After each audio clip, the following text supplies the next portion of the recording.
12 Open Doors report, the Institute for International Education found that more than 273,000 college students studied abroad in 2010. That number has tripled over the past 2 decades. Kelly Crockett from the Barstow School is here with some tips for keeping mom and dad happy about the study abroad experience. We experience this ourselves because our kids have done this.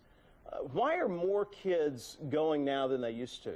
You know, the globalization of education is happening at every level, Mark. It's not just in higher ed, where we saw that gigantic increase over the last 20 years, but we even see more high school students now looking for ways to globalize their experience. Their work world's going to be a globalized experience, so their education needs to be too. Is it more affordable now? It can be. It really depends on the type of program that a family chooses for their child. There's lots of different options out there, so families can choose things that are more within their budget. I just came back from a trip that was just a few weeks in China. That's going to be much more cost effective than the most popular option for study abroad, which is a summer program. And then, of course, you've got your semester-long programs and your traditional spending a year abroad program, too. All right, let's take a look at some of the tips you have for folks. Pick a program that's right for you. That seems obvious, but you know, you think that's an easy one. But if you think you want a language immersion program and you've always said, I'm going to Barcelona, that's what I'm going to do. And then you look at your family finances, and that's one of the most expensive options out there. Maybe you could do the same thing in Guatemala for a lot less money, or Costa Rica. So keep your options open, but pick the right kind of program. Do you want to learn language? Do you want something that's cultural? Do you want to do a homestay program where you live with a family that's from the country that you're visiting? Next up, be open to new ideas. And that's really where we're talking about that. You know, once you've assessed yourself and you've looked at the types of things you want to do, then pick that program that's right, but maybe it's in a new area or it's in a new venue. So keep yourself open to the options that exist for you.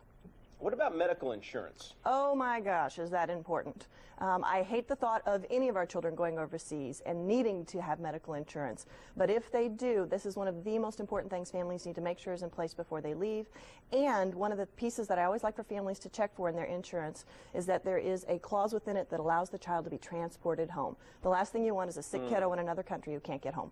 One of the things we found challenging was getting money to our kids when they were overseas. You'll be happy to know that's getting better and better, both the money part of it and the connection just in general part of it. Families who come overseas or who send their children overseas now can often get wire transfers done pretty easily. The schools that are involved now often have ways set up to create wire transfers. And, you know, it's really true, but Visa and MasterCard are taken everywhere in the world.